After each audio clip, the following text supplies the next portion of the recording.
editor, fez embaixada, aquilo tudo é feito de computador, né?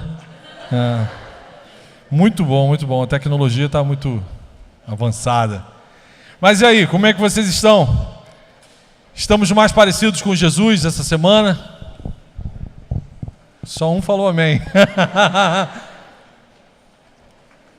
Eu estava pensando assim, que palavra compartilhar com vocês. Alguns temas estão vibrando aí no momento. Noé, tá todo mundo falando mal do pobre do diretor. O cara é ateu, ele não tem compromisso nenhum com a Bíblia, ele não tem que fazer um filme bíblico, é um filme hollywoodiano. E aí essa semana a coisa que mais me marcou com relação ao Noé foi uma tirinha do Batman dando um tapa na cara do Robin, não sei se vocês viram isso. Robson, olha só, o Robin falando para ele, viu que o filme Noé tá cheio de erros bíblicos, aí o Batman vai dar aquele tapão, critica Hollywood, mas canta lixo gospel de olhinho fechado. Tem muita gente falando mal do filme de Noé, que é uma obra de arte cinematográfica, e não tem conhecimento bíblico para aferir nenhum juízo sobre o filme, porque vive e canta uma porção de porcaria que se diz gospel, e aí o cara não tem poder de crítica, poder de aferir biblicamente, enfim. O Batman agiu muito corretamente aqui, dando esse tapão na cara do Robin. Foi muito bom isso aqui, gostei muito. É óbvio que não foi a intenção do cara, mas o filme está trazendo para a pauta, no ambiente de trabalho, na faculdade, sala de aula, no Face, essa discussão, de conversar sobre um tema bíblico, de falar sobre a palavra. O Felipe Pirroni estava falando comigo agora há pouco, nessas 2 últimas semanas, aquela versão online da Your Version, de uma Bíblia online, bateu assim, todos os recordes de download, de tanta gente que está baixando Bíblia para ler, seja para conferir se o filme tem alguma veracidade bíblica ou não, mas provocou esse assunto, essa conversa, esse bate-papo sobre isso. Então é maneiro. Mas eu resolvi não falar nada sobre Noé, porque quero que você tenha a oportunidade de ir lá assistir também, e aí depois a gente faz, se o Jonatas achar interessante, de repente a gente pode fazer aqui uma mesa redonda sobre Noé, né, verdades e mitos, quantos bichinhos entraram, enfim. A gente pode falar sobre isso. Aí também pensei em falar sobre Páscoa. Semana que vem é Páscoa, né? De repente, né, fazer uma apologia ao extermínio de todos os coelhinhos, alguma coisa nesse sentido. Mas aí também a Sociedade Protetora dos Animais, essas pessoas que choram quando vê um coelhinho da Páscoa, enfim. Eu falei, não vou falar sobre isso não. A última vez que eu falei, várias pessoas choraram, passaram mal, iam dar ovo de Páscoa para a namorada, aí não deram, comeram em casa os 2 ovos, enfim. O cara não deu, mas comeu, não vou. O que eu vou fazer com isso agora? Vou comer. E aí eu resolvi falar sobre algo que ainda está ardendo no meu coração. Espero que você tenha sido impactado também, se você esteve aqui no domingo à noite, que foi a palavra de domingo. A palavra ministrada pelo pastor Alex para a vida da gente, sobre a questão da gente colocar em ordem o nosso mundo interior, sobre a questão da gente ter um coração puro a ponto de ver Deus em todas as coisas. Então isso impactou muito o meu coração. Eu não sei quantos estiveram aqui no domingo passado e quantos estão tendo essa oportunidade de tecer, continuar meditando sobre essa palavra. Então eu quis, com o Senhor, conversei com o Senhor na minha devocional, e eu quero compartilhar com vocês uma palavra nesse sentido, sobre essa questão da gente ser limpo de coração e da gente continuar falando sobre essa questão de arrumar nosso mundo interior. Eu tenho, nesse último tempo aqui de vida pastoral, de servir vocês aqui na igreja, eu tenho visto muita gente com o mundo interior desarrumado, bicho. Tá igual o Cazuza, né? Tá tudo fora do lugar. Não tem uma música assim? Café sem açúcar. Dança sem par. Obrigado, Jonatas. Eu nunca fui muito bom nesse corinho. Viveu a década de 80, né? Essa rapaziada que não viveu. Mas tem muita gente com tudo fora do lugar. E gente antiga na fé, gente caminhando com Jesus. Por isso que eu perguntei, iniciei aqui. Essa semana, ficamos mais parecidos com Jesus? Porque se semana após semana passa e a gente não muda, não se transforma, não acontece algo diferente, a gente tem que parar e fazer uma revisão.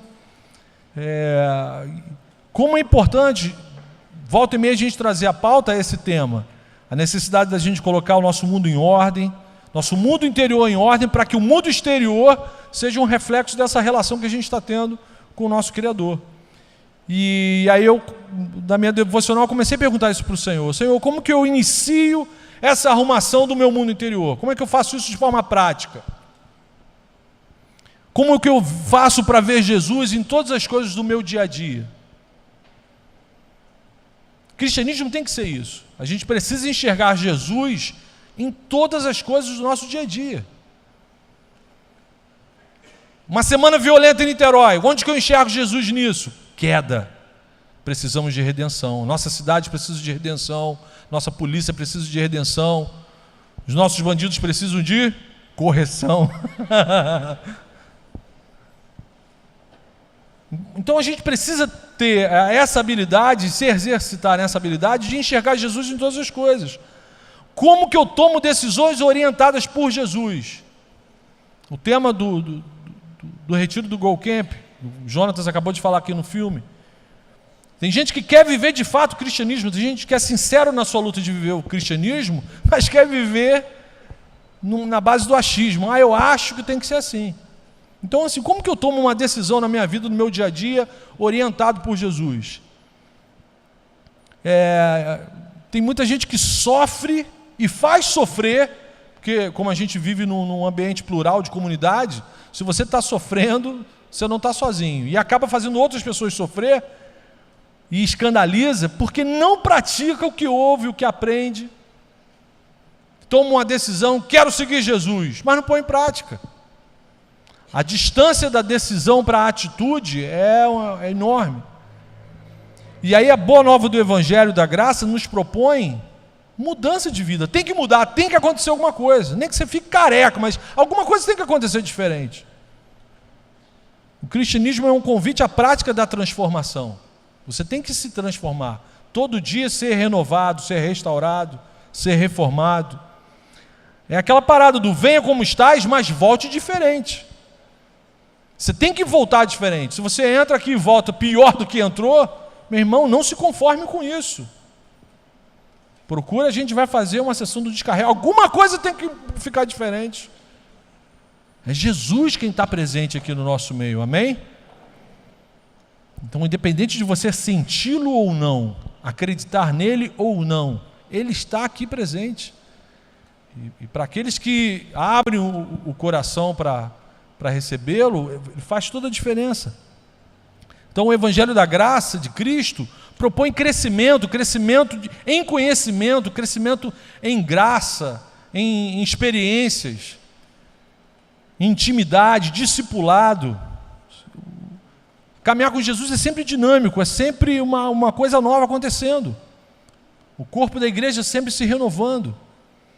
E aí a gente precisa orar, antes de eu continuar a falar, a gente precisa orar por essas questões, para que Jesus traga luz para essas questões que eu levantei aqui e sejamos edificados nessa noite, amém? Feche seus olhos, vamos falar com Ele rapidamente.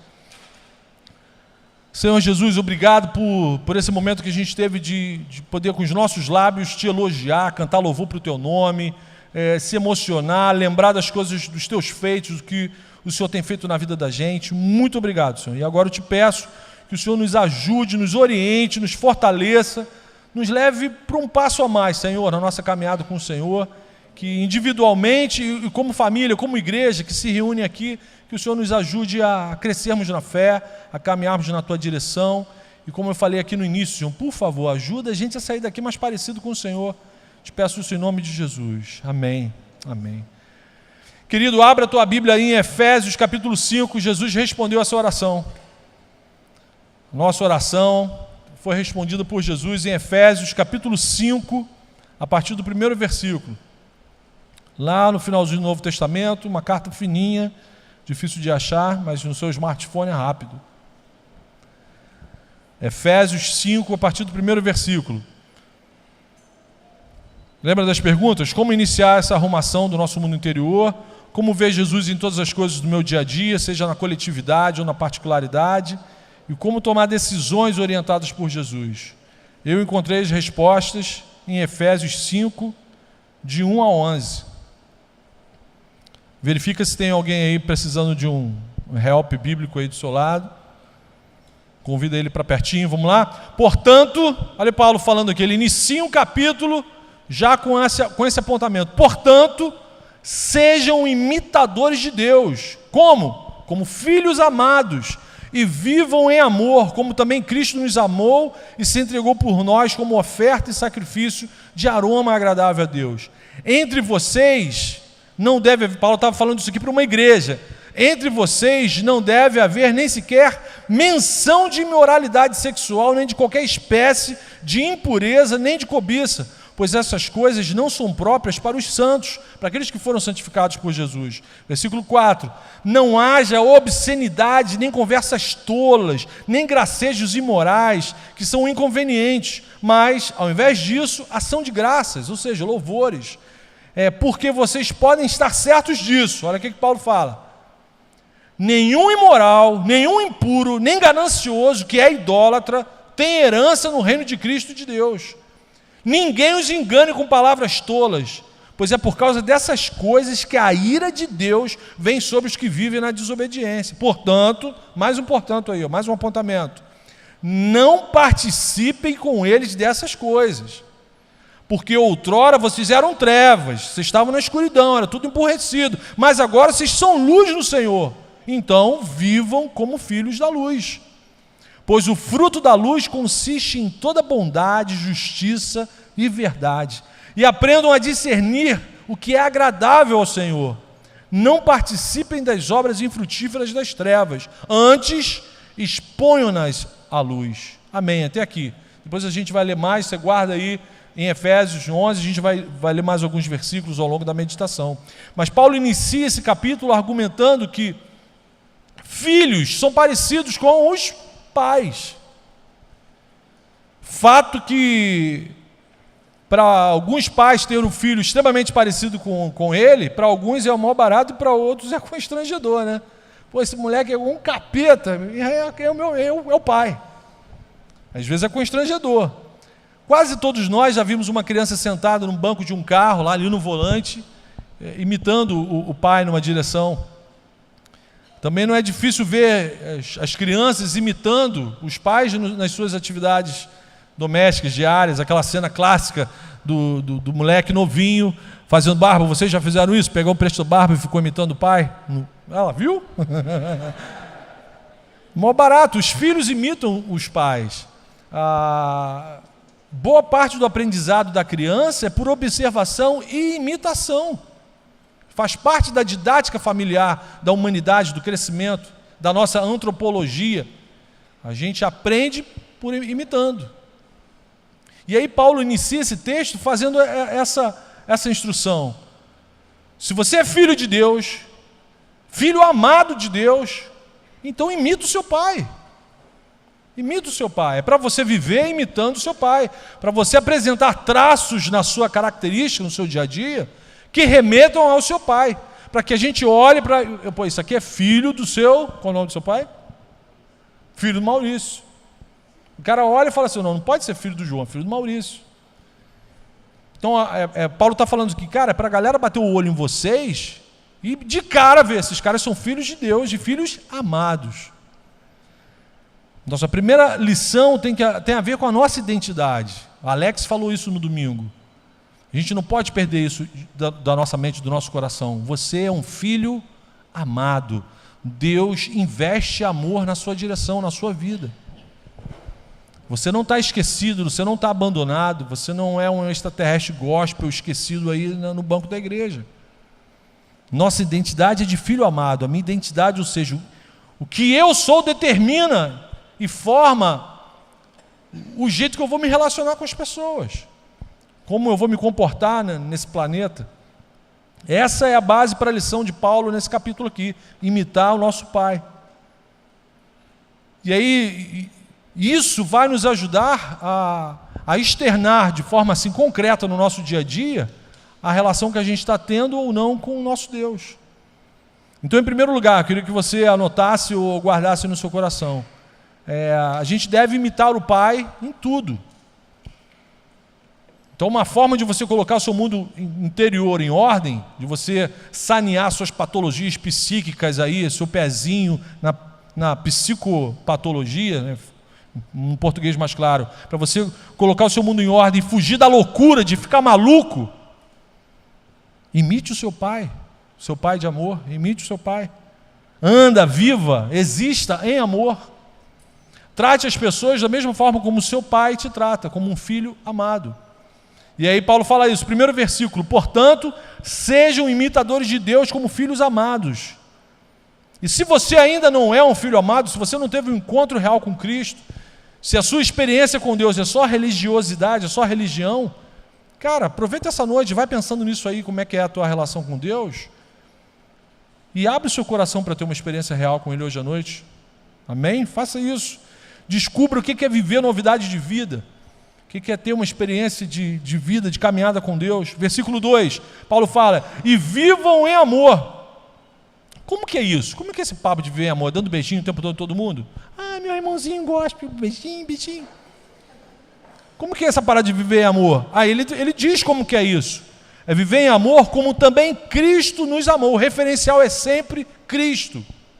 E qual é o amor de Cristo que fica claro na Bíblia? Amor altruísta, amor que serve. Não é amor que explora. Não é amor que fica medalha, medalha, medalha. Não tinha o Muttley, medalha, medalha. Esse amor não é o amor de Cristo como o de Cristo. O amor de Cristo é o amor altruísta, o amor que serve. Que se entrega para o próximo, como se estivesse fazendo aquilo para Deus. Por isso Paulo fala, isso retorna para Deus como um aroma suave, cara, como se Deus estivesse entrando numa casa perfumada, aquela coisa boa, um cheirinho maravilhoso. Então Paulo está falando, se você ama as pessoas como Cristo, isso se transforma em louvor, em adoração para o Senhor. Aroma agradável, suave, condições para que isso aconteça. E isso aqui é sinistro. Para eu amar uma pessoa como Cristo me ama, eu tenho que submeter a minha vontade, os meus desejos, os meus sonhos, as minhas maluquices, as minhas taras. Agora a pessoa até me olhou assim assustado. Tara pode ser uma porção de coisa. Eu vejo uma travessa de quindim e me dá uma tara. É? Jesus, como que ovo com coco e açúcar pode ficar um negócio tão bom assim?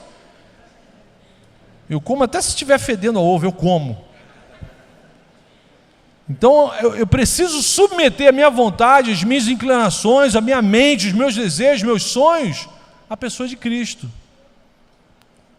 Se eu tenho que amar, se eu tenho que imitar o meu Pai e amar as pessoas como Cristo amou, eu preciso submeter a minha vontade, os meus desejos à vontade de Deus. E aí o que a Bíblia fala sobre a vontade de Deus? Ela é boa, perfeita e agradável. A minha nem sempre é, nem boa, nem perfeita, nem agradável. Mas a de Deus é. Então eu tenho que submeter a minha vontade à vontade de Deus. Senhor, é da tua vontade? Que seja feita a sua vontade. Senhor, lá no meu coração, aí vamos lá para a pregação do Daniel Guanais. Você precisa dizer, Senhor, eu não estou com vontade nenhuma de fazer isso. O Senhor sabe o que está dentro do meu coração? A vontade era de voar na jugular desse irmão e sair todo salpicado com o sangue dele para casa. Mas eu não vou fazer isso. Eu não vou fazer, mas essa era a minha vontade. Mas eu vou fazer a sua vontade, que é boa, perfeita e agradável. Então, às vezes, nós tomamos decisões sem submeter a nossa vontade à vontade de Deus. Aí dá ruim. Aí dá correria, dá gabinete, dá tristeza. Porque tomar a decisão sem submeter à vontade de Deus é roubada. Então, em segundo lugar, para organizar ainda mais rápido o nosso mundo interior, você precisa se submeter à vontade de Deus. Para qualquer decisão. Aí se você está inseguro, Paulo fala, com medo, não faça nada. Está com medo de mexer no teclado do Douglas? Então não mexe, animal. Guarda a mão. Não bota aqui, não mexe não. Aqui, cheio de botão, dá vontade de mexer, né? Não mexe. Na dúvida, não mexe. Vai fazer alguma coisa? Submeta isso à vontade do Senhor. O Senhor é da tua vontade? Você está disposto? Isso é uma outra pergunta que eu tenho que trazer a sua pauta. Você está disposto a submeter a sua vida à vontade de Deus? Seus planos, seus sonhos, seus desejos? Aquilo que você estava pensando em fazer hoje com a sua namorada, você está disposto a submeter isso à vontade de Deus? Já tem gente já se tremendo ali. Fala, Jeová, queima ele agora. Então, essa é a decisão mais difícil e também a mais radical que vai repercutir na eternidade. Toda vez que a gente submete a nossa vontade à vontade de Deus, a consequência é radical, é maravilhosa. Então, essa é a decisão mais difícil e é a que arruma, organiza o nosso mundo interior mais rápido. Quando você começa a submeter todas as questões do seu dia a dia ao Senhor. Então, a decisão que você tomar hoje, seguida de uma atitude coerente, é que vai fazer diferença e vai arrumar o seu mundo interior e vai repercutir no mundo exterior. As pessoas vão perceber, esse aí é filho de Deus e filho amado. Anda assim com o pai. Mas tem que tomar a atitude correta. E aí Paulo dá muito exemplo prático aqui. E aí ele mostra aqui para a gente no versículo 3 que você tem que começar essa arrumação com uma faxina. Começar uma faxina no coração. Versículo 3. Você quer arrumar o seu mundo interior? Vamos lá para o versículo 3. Entre vocês, instrução para a comunidade. A Bíblia tem coisa que é para o particular, tem coisa que é para a comunidade, porque a gente anda em família. Entre vocês não deve haver nem sequer menção de imoralidade sexual, nem de qualquer espécie de impureza. Sabe o que Paulo está falando aqui no grego? Imoralidade sexual tem a ver com qualquer coisa, qualquer assunto relacionado à relação sexual que não acontece no pacto do matrimônio. Então ele está falando bem claro aqui, qualquer coisa, de qualquer espécie de impureza.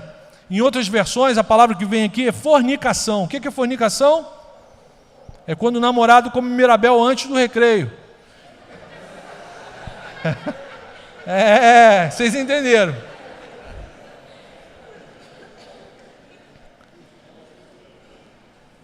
Isso é impureza sexual. Isso vai desorganizar o seu mundo interior. Dentro dessa área de sexualidade, quando a Bíblia dá essa orientação para a gente, Deus não está sendo sádico com a gente, cruel. Vou fazer essa menina maravilhosa, escultural, ainda vou deixá-la cheirosa e esse namorado vai ter que resistir. Deus ele não faz isso com sadismo, com maldade.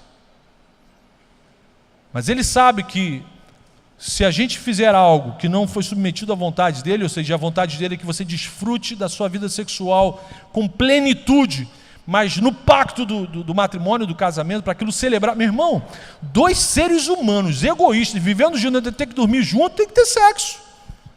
Alguma coisa boa tem que acontecer nesse casal aí. Então Deus falou, vou fazer sexo para manter essas duas criaturas juntas, pelo resto da vida.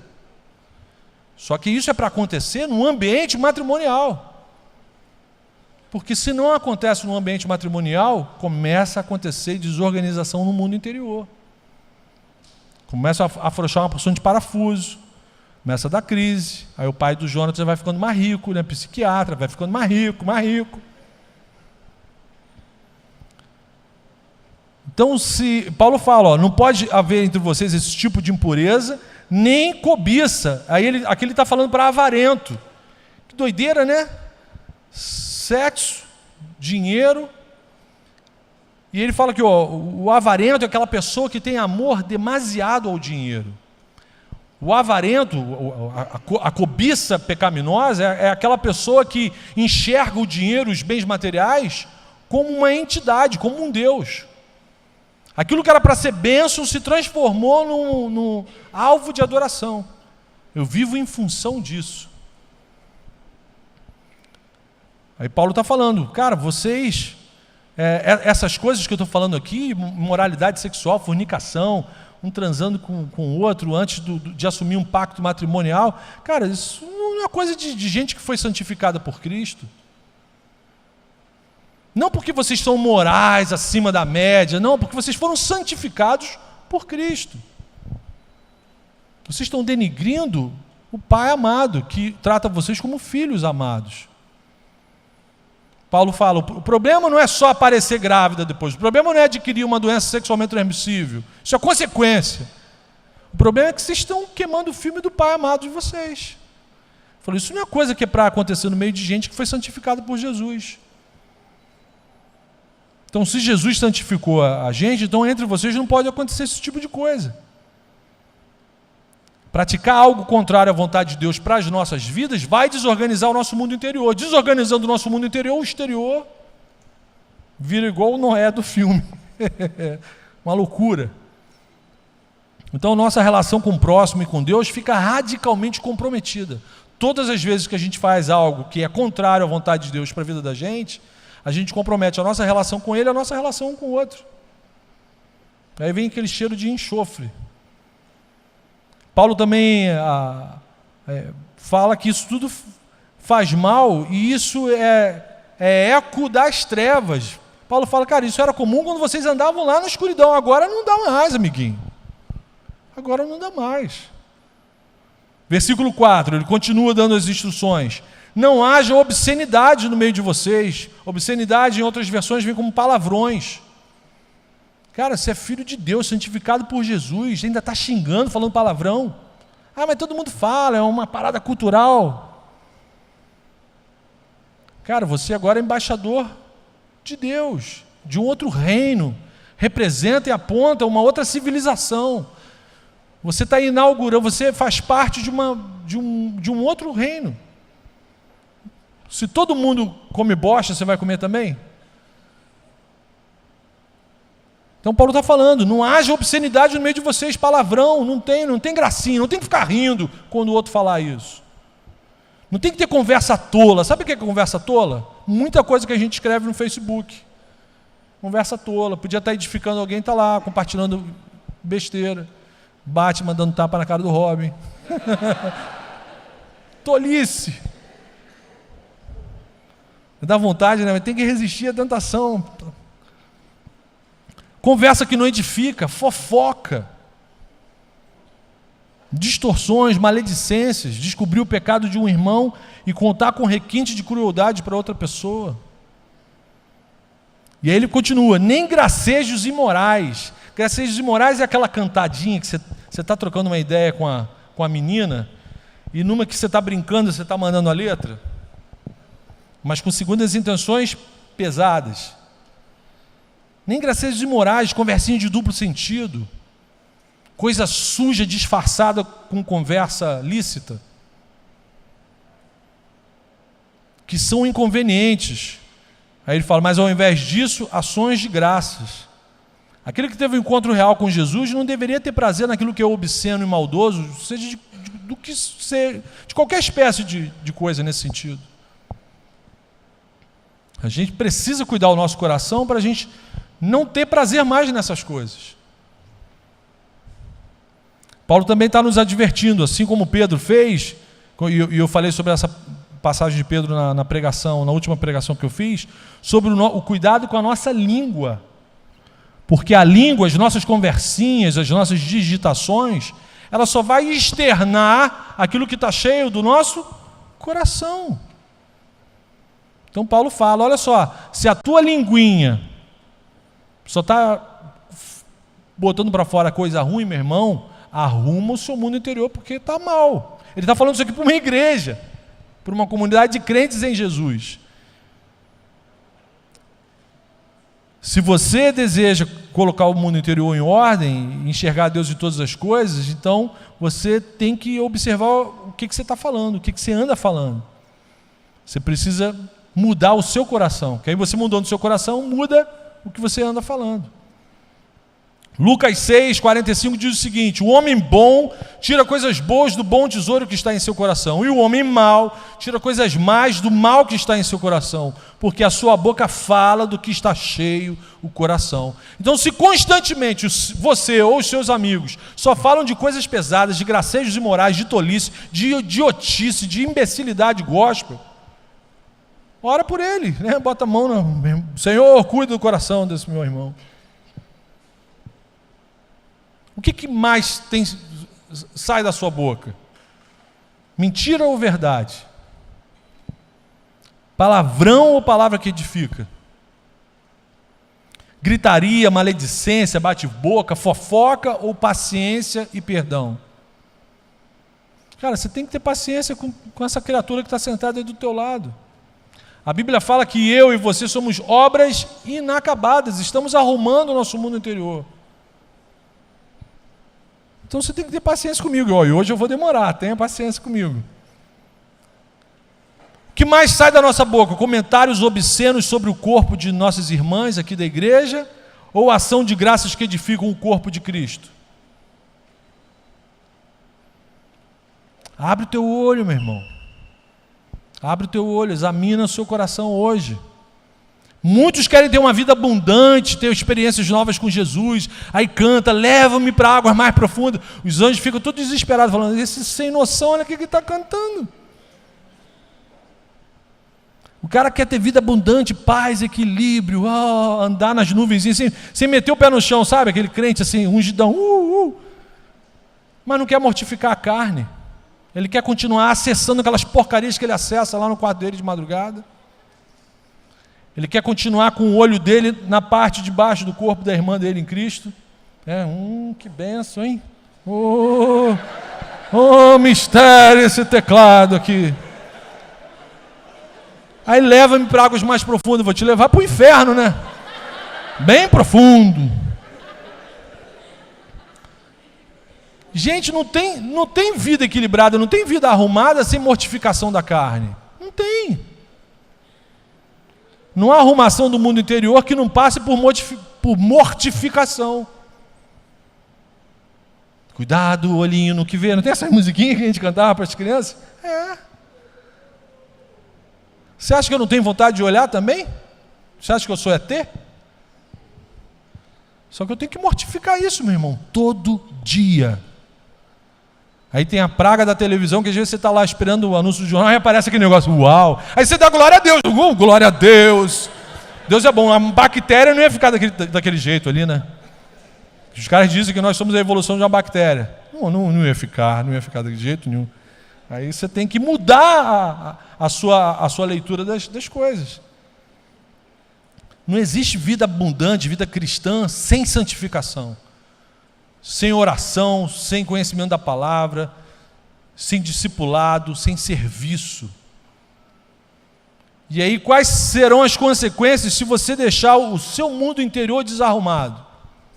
Eu acho lindo cantar, eu acho tão gostosinho esse negócio de se reunir, mas eu não mexo na minha casa, no meu quarto, deixa tudo como está, eu encontro tudo lá. Mas quais são as consequências no nosso relacionamento com Deus se você deixar a sua vida do jeito que está, o mundo interior desarrumado? Versículo 5. Agora Paulo apertou o botão vermelho, Jeová Serol. Vocês podem estar certos disso. Eu quase vejo ele gritando, escrevendo isso assim, irado. Nenhum imoral, nenhum impuro, nem ganancioso que é idólatra, ou seja, adora o dinheiro, tem herança no reino de Deus. Não se engane. Ele está falando aqui, não se engana, você não vai ter herança, não vai ter parte, não vai ser tratado como filho. A coisa vai ficar ruim para você. Nenhum imoral, em outras versões, traz a palavra incontinente. Incontinente é o quê? A pessoa que não tem controle. Ele tem incontinência urinária. O cara que fez xixi. Há pouco tempo atrás eu achava que tinha muita gente aqui na igreja com incontinência urinária. Era só começar a pregar, todo mundo levantava para ir no banheiro. Deve ser incontinência urinária. Aí, até falei com o Nilson, que era para comprar fralda geriátrica para a galera. Enfim, Paulo está falando, se você é um incontinente, se você não tem controle, você é um descontrolado, cara, você não vai ter parte, você não vai ter herança nas coisas do reino de Deus. Se você é ganancioso, se os bens materiais para você é algo que você adora, você não vai ter paz, você não vai ver Deus, você não vai ter equilíbrio, você não vai ter plenitude na sua vida. E Paulo deixa claro que para quem vive de qualquer maneira a sua relação com Deus, ele está falando isso aqui para a gente crente, para a igreja, se você vive de qualquer maneira a sua relação com Deus, de modo persistente e deliberado, haverá consequências. Deus vai manifestar a ira na sua direção. E aí eu fiquei assim me perguntando, o texto começou tão bonito, né? A passagem começou tão bonitinha, filhos amados, vocês têm que imitar a Deus. Por que num texto que começa assim tão bonito, falando de amor, Paulo caminha para o juízo? É versículo 6. Ninguém os engane com palavras tolas. Naquela época, já naquela época, tinha um grupo de pregadores que pregavam a graça. Deus é bonzinho. Deus não é um malvado. Deus entende que a sua namorada é linda, cheirosa, aí Deus vai te perdoar. No final das contas, no final da história, no final de tudo, o que vai reinar é o amor. Quase cor-de-rosa, né? É uma coisa quase Disneylândia isso.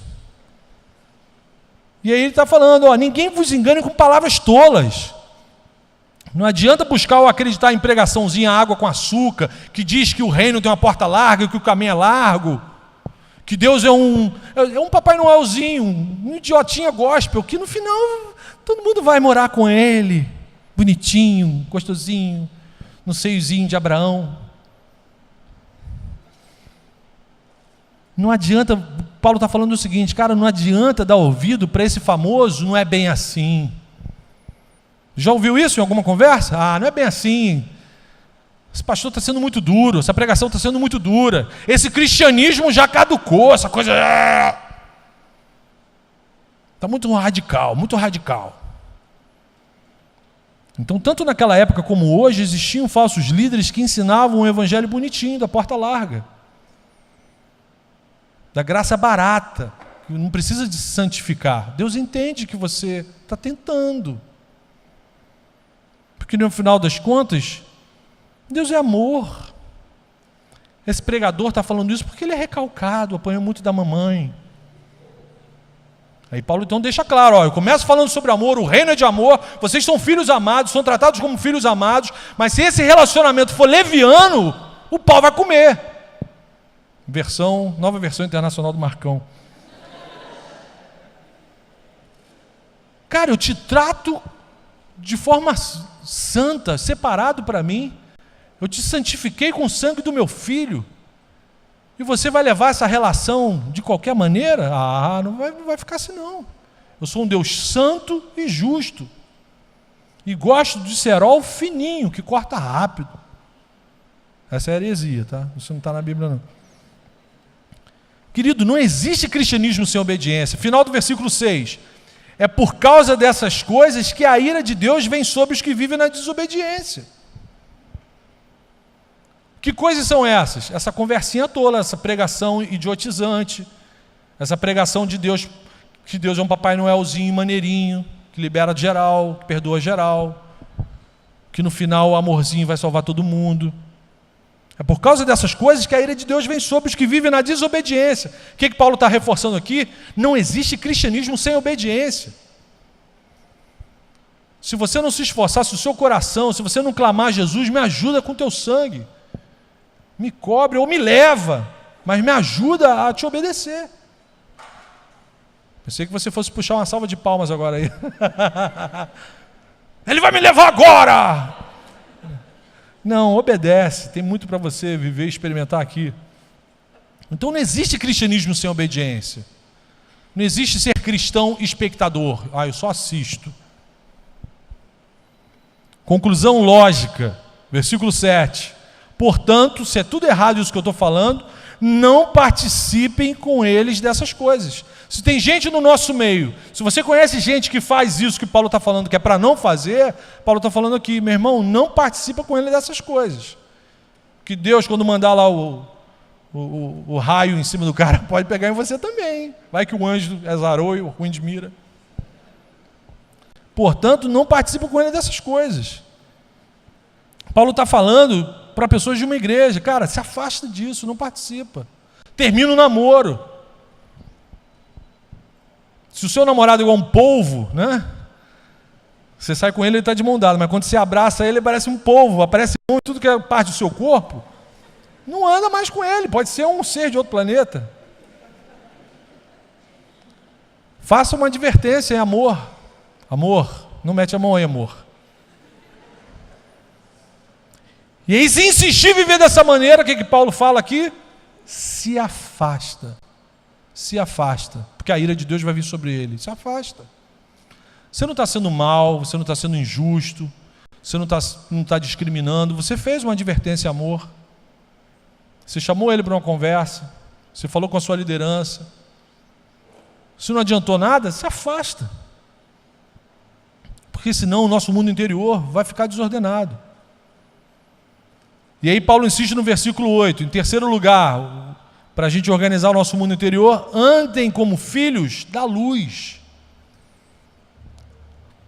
Não sei se você já reparou, mas quando a gente vai fazer uma arrumação numa casa, vai limpar, vai fazer uma faxina, a primeira coisa que uma faxineira faz, ou deveria fazer, né, se ela for uma boa profissional nisso, é abrir todas as janelas para entrar luz.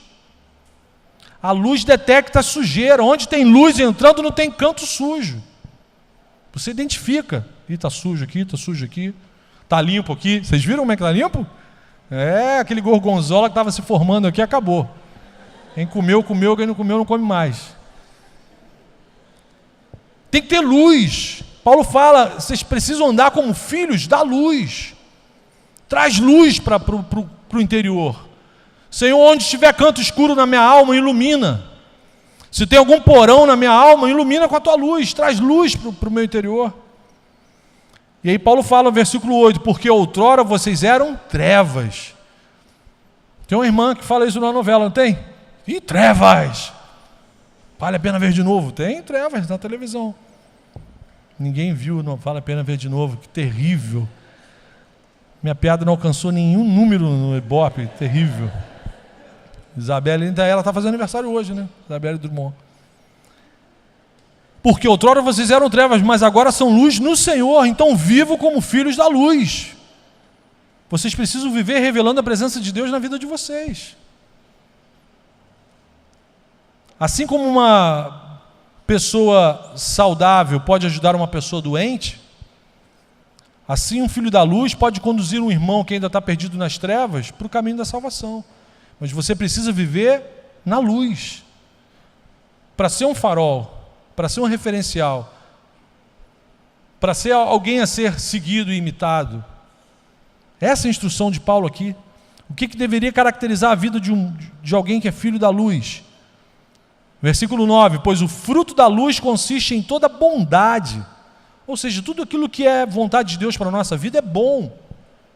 Então alguém que é filho da luz vai ser bom, vai praticar, vai fazer coisas que têm a ver com a vontade de Deus. O fruto da luz consiste em justiça. Você precisa revelar caráter de Deus na tua vida. O fruto da luz consiste em verdade. Você precisa viver baseado na palavra de Deus. Tudo que a Bíblia fala sobre verdade tem ligação com a palavra. Consequência, o seu mundo interior vai estar arrumado e você vai resplandecer Jesus na vida das pessoas. Versículo 10. E aprendam a discernir o que é agradável ao Senhor. Paulo está falando, amiguinho, você tem que aprender, cara. Você não vai ser toda hora que você vai ter um pastor do seu lado para te dar orientação. Não vai ser toda hora que você vai ter o Facebook lá me mandar mensagem em inbox, Marcão, o que quer dizer isso? Precisa aprender, por isso que você precisa ter conhecimento da verdade, do caráter de Deus, da bondade de Deus, para aprender a discernir o que é bom.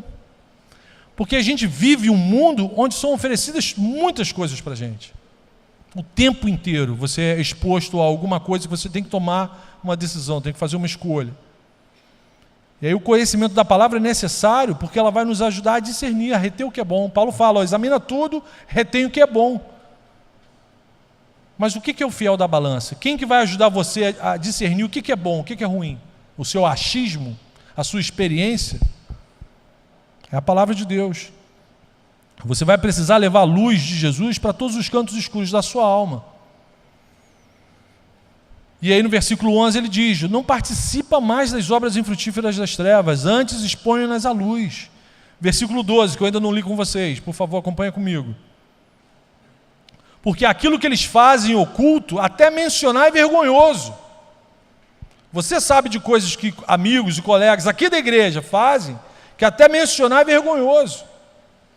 De repente você faz isso. Coisas que são vergonhosas se mencionar numa conversa. Mas tudo que é exposto pela luz torna-se visível, pois a luz torna visíveis todas as coisas. Você consegue enxergar tudo com clareza. Você consegue enxergar tudo com ordem. Você consegue arrumar a sua vida. Como colocar o mundo interior em ordem e ver Deus se existe uma porção de canto escuro na nossa alma? Como que você vai ter um relacionamento saudável com Deus se tem coisa guardada lá no porão da sua alma que você não deixa ninguém entrar, nem Jesus? Porque até mencionar é vergonhoso. E aí no 13 ele fala, mas tudo que é exposto pela luz torna-se visível, aí eu posso ir lá consertar. Trouxe luz à água, isso aqui está sujo, hein? Vou ter que limpar. A luz torna visíveis todas as coisas. Você já viu um cirurgião, um médico fazendo uma operação no centro cirúrgico, na penumbra, escuro? Vou fazer uma incisão aqui nesse coração, mexer nessa artéria.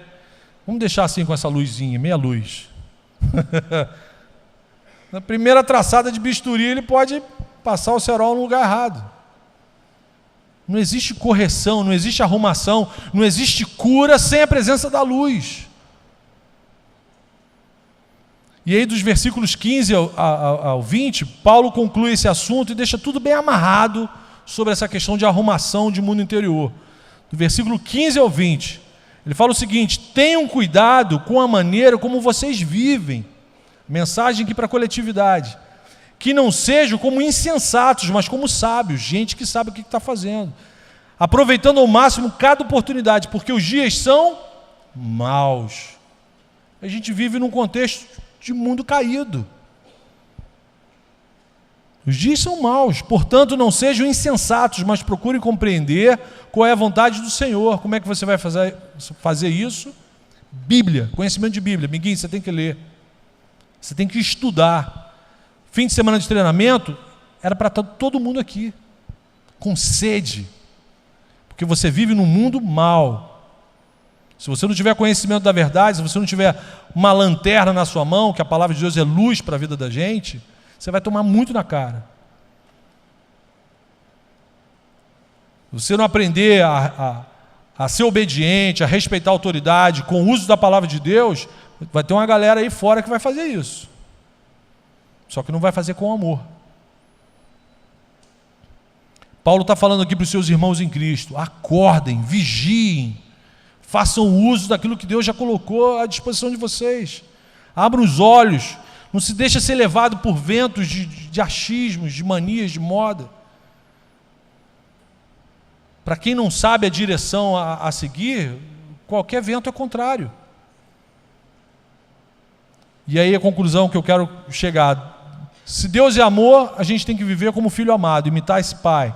Se Deus é luz, eu tenho que submeter a minha vontade, os meus sonhos, os meus planos a esse Deus, a sua verdade, a sua palavra.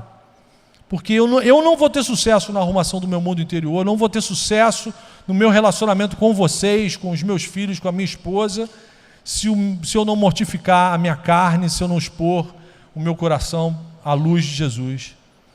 E aí como que a gente consegue fazer isso? Meu irmão, Jesus venceu, Ele ressuscitou, aleluia. É isso que a gente vai comemorar no próximo domingo, a ressurreição de Cristo. A morte, o sacrifício em amor, mas a ressurreição, Ele venceu. Não é na minha força, não é na sua força. Você não vai conseguir colocar nada disso em prática porque você é bonitinho, é bom, eu tenho força de vontade. Não. É porque Jesus venceu.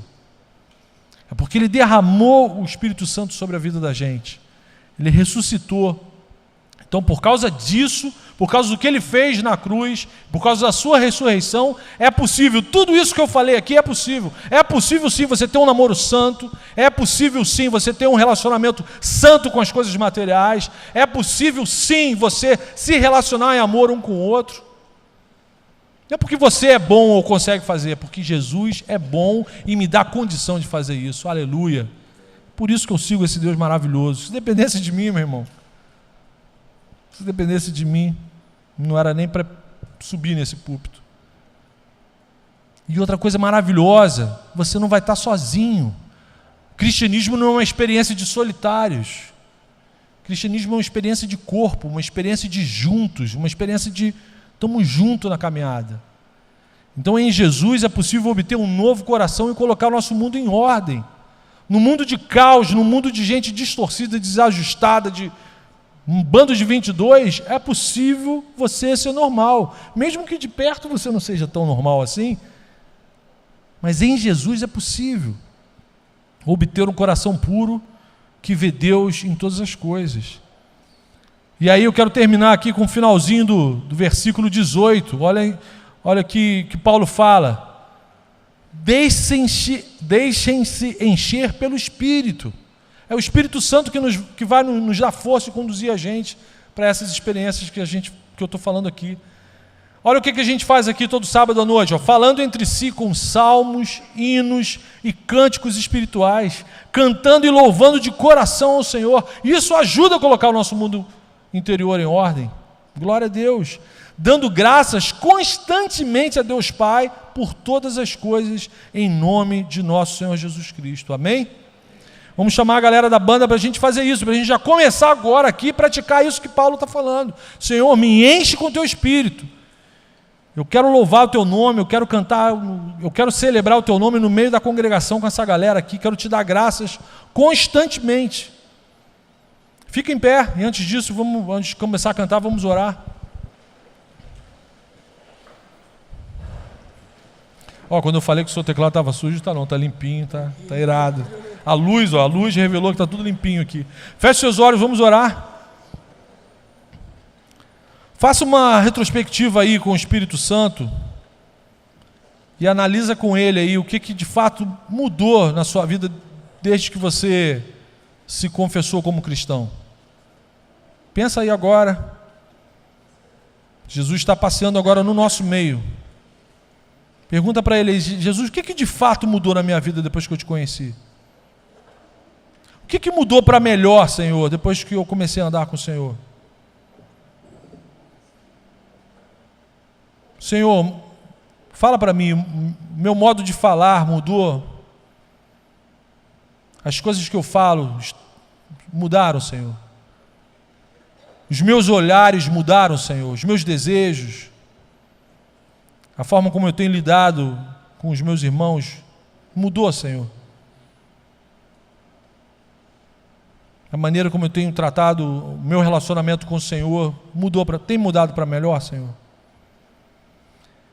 Senhor Jesus, nesse momento eu te peço, Senhor, enche-nos com o teu Espírito Santo, Senhor. Por favor, derrama os teus dons sobre a nossa vida, que tenhamos experiências reais, profundas com o teu Espírito Santo, que sejamos bênção para edificar a vida um do outro aqui, Senhor, na célula, aqui na igreja, na nossa caminhada aqui nesse planeta, Senhor. Senhor, se a tua graça e a tua misericórdia não nos ajudar, a gente não vai conseguir, Senhor. Isso aqui vai virar só religião, Senhor. Vai te desagradar, vai te entristecer. Então a gente precisa da tua ajuda, Senhor. Ajuda-nos a vivermos em novidade de vida, a arrumarmos as coisas aqui dentro do nosso coração, para a gente ser bênção aqui para o lado de fora, Senhor. A gente quer enxergar o Senhor em todas as coisas, então muda a lente dos nossos olhos, Senhor. Muda o nosso coração, Senhor. A gente quer viver com você todos os momentos, no público ou no privado, na coletividade da nossa igreja ou no secreto do nosso quarto, Senhor. Mas a gente quer viver com o Senhor em todos os instantes, Senhor. Que a nossa vida seja arrumada pela tua luz, Senhor. E que a nossa vida seja um perfume suave e agradável ao Senhor, para a tua honra e para a tua glória, Senhor. Te pedimos isso em teu nome, Jesus, em teu nome. Amém, amém, amém. Dá um abraço na pessoa aí do seu lado, fala aí, me ajuda na caminhada.